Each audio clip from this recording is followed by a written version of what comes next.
Hello and welcome back to the Salesforce Health channel.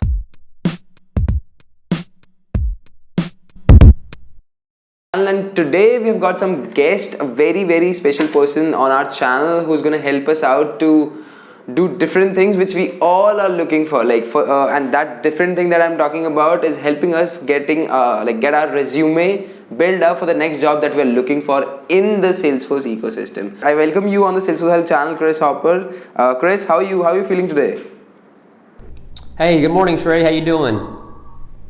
Great, man. So let me first introduce you guys to Chris. Chris is there into the CRM market from last 20 years. He has worked as an employer, as a consultant, as a contractor, and now he's working as a person who is helping people get ahead in their career and helping clients get the best people or get the right people for the job that they are providing to them. So he's acting as a connector between the job seeker and the job provider, and he's here on our channel to share his experience with all of us in order to help us or help all of the guys out there to how to build their resume or how to get the job. He's gonna help us out with all of it. So Chris, are you excited for it?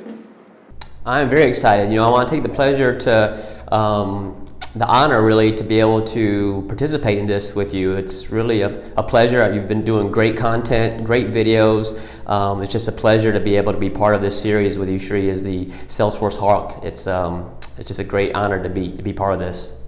It means a lot, man. Why don't you introduce all of these guys in here, that what we have been talking about from last 1 month and what we've been strategizing, what we have been thinking a lot about, and now what we're going to do about these videos. Exactly. So the thing we're trying to accomplish here is figuring out ways to make yourself more marketable in the Salesforce space, right? Right now, there's a lot of demand for Salesforce professionals.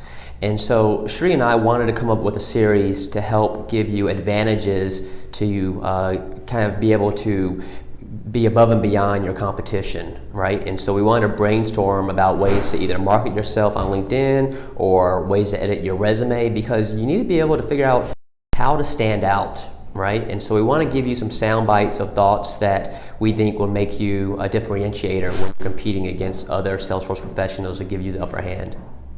Exactly, and that's gonna help you guys a lot, believe me, a lot. So I come from a training background as well as an employer background. So I train people to learn on Salesforce, and I help them get a job in Salesforce, and simultaneously I'm running a company as well in which I'm giving jobs to the people as a developer, as a consultant, as an administrator. So my experience as a employer as well as a trainer, and Chris' experience as a recruiter who helps companies get the right candidate for them, is going to help you guys a lot. And what we are coming up with is, we are creating a video series, and in this video series on the Salesforce Health channel, we're going to talk about different stuff. We're going to create multiple videos in which we're going to provide you value, which will help you become more marketable, which will actually help you build a great resume, which can give you an edge over the others who are competing for the same profile that you are that you are competing for. And that's exactly what we are here for, and we are very excited for it.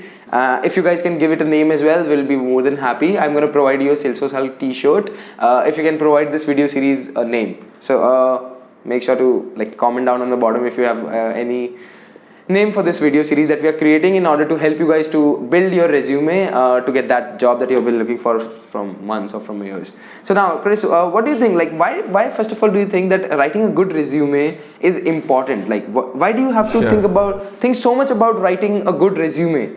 So if you think about it, your resume is your billboard to a potential employer, right? And if you think about what you want to be able to portray, you want to have it to be concise and accurate and confined, and send a message across to a potential employer as effective as it can, right? And so in order to be able to do that, even before the interviewing process starts, you need to have a good, well put together resume in order to even get that opportunity for an employer or a recruiter or whoever to reach out to you to have that conversation. So that's really your stepping stone to even get you going in the right direction, is that first good, well documented resume to start the cycle. Okay.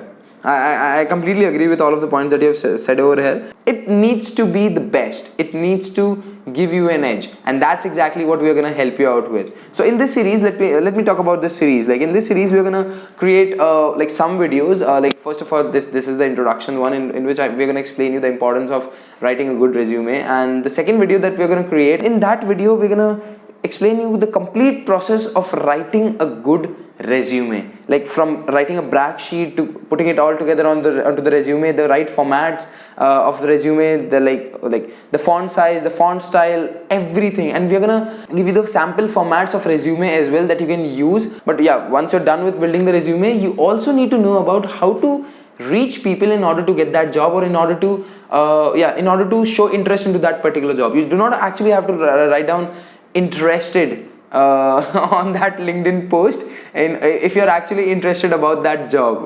Do you agree with that, Chris? The laziest way to be able to show interest in a position is when someone posts a position and you write interested or pick me or DM me. I mean, there's a better way to be able to approach that situation versus sending one word across as interested. Like, I don't know if anybody who's actually picked up a position saying that. I mean, maybe it works for some, but I think the odds of that even sparking a potential employer's interest is very slim. Exactly. And so, like, by the way, if you guys do not know about Chris is a LinkedIn rock star. He puts out content, a great content on LinkedIn each day, every time. Whenever I open LinkedIn, I see his posts. And it is he actually provides true value to the people. So make sure to get connected with LinkedIn. I'm going to put down a link of Chris' LinkedIn profile in this video. So just go and check out and get connected with Chris, right? That'd be great. Thank you, Sri. Thanks for doing that. And the one thing I want to point out about a resume is it's personal, right? And it's, you know, the things that we discuss are just ideas, right, for you to take into consideration. We're not telling you this is the right way to do it or this has to be this way, because it's really based on your personality and how you want the resume to look based on your experience and what you're comfortable with. And so the point of this is giving you different tidbits of information that we think can help you be more successful. You're not for everybody, and everybody's not for you. Right? You want to be able to find a fit based on your background, what you like to do, some of the goals and aspirations that you have, and you want to have an employer that matches that same level of criteria. Exactly. Yeah, I mean, it definitely should be a good fit instead of just getting a job. Like, because even if you're not sure what exactly you want to do in your life, and you're going out there and just applying for every other job, and even if you got that job, sometimes you may not like it. So before getting that job and hating that job, you need to think what exactly you're looking for, and then find the companies and then find the people who are providing that similar opportunities to you, and then go for it. So Chris, I've got a question for you. So in this series, are we going to create the content only for the people who want to start their career in Salesforce, or for the people who are already there in the Salesforce ecosystem and move their or ramp up their career into it? I think a lot of the things that we talk about can be applied to both, right? Mm-hmm. Now the challenge, obviously, for someone just starting out, you don't really have a lot to say on your resume, right? And the key is trying to figure out the things that you did at university or maybe the internship, and really highlight that information as much as possible in order to at least get a second look by a potential recruiter or an employer, right?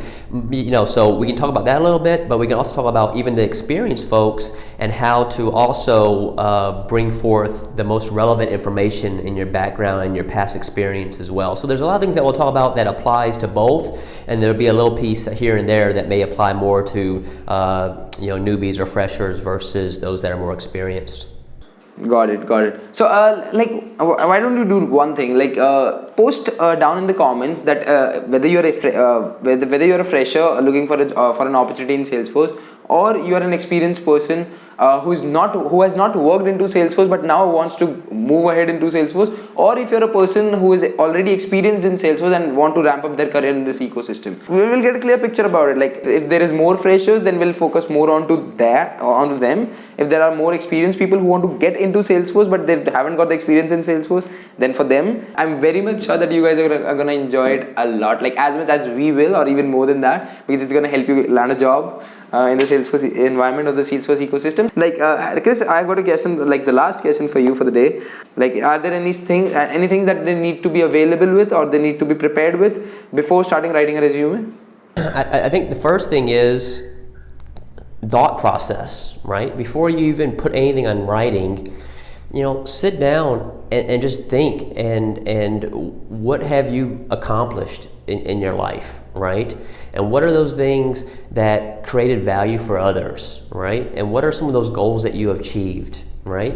And then you start thinking about that, just take a blank sheet of paper and start jotting some things down, right? Because you just kind of want to get into that mode of thought and writing ideas down, and some of them will be good and some of them will not be good, but you need to at least start a list and just a brain dump, so to speak, and then that's kind of the first step in the process. Before you even get anything on a resume, my suggestion is just to have a period of time to do a brain dump, do some refinement, continue to do that over a few times, a few iterations, because as you do that, the highlights of your career and your life will start to show up time and time again.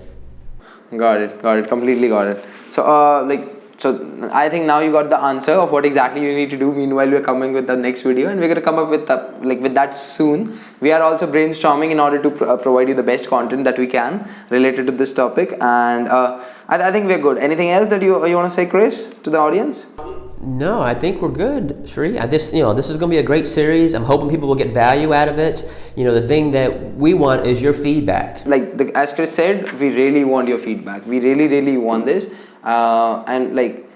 because the more feedback that you're going to provide, the better our picture would be as to what we have to present and what we what we do not have to present, or what we need to focus on more as compared to what we are focusing on right now. So please write down all the questions that you have in your mind down in the comments, and please give your feedback. Please give it to us. And you think about a lot of times the question you might have is probably the same question a lot of other people have too. Some may be a little intimidated to ask the question, but don't be. We're not here to judge or to ridicule, and we take every question the same amount of thought for us and energy we'll put into it, and there's no dumb questions for you to ask with what we're trying to do here. That's all what we what we want to talk about the video 1 of this series that you are going to provide the name of, and we'll be looking forward to your feedback. So you just keep asking the questions, you just keep commenting down, you just keep giving the feedback, and we'll try to provide you as much value as we can with whatever experience and whatever knowledge we have got, because this is exactly what we do. So see you in the next video. Until then, bye bye, take care.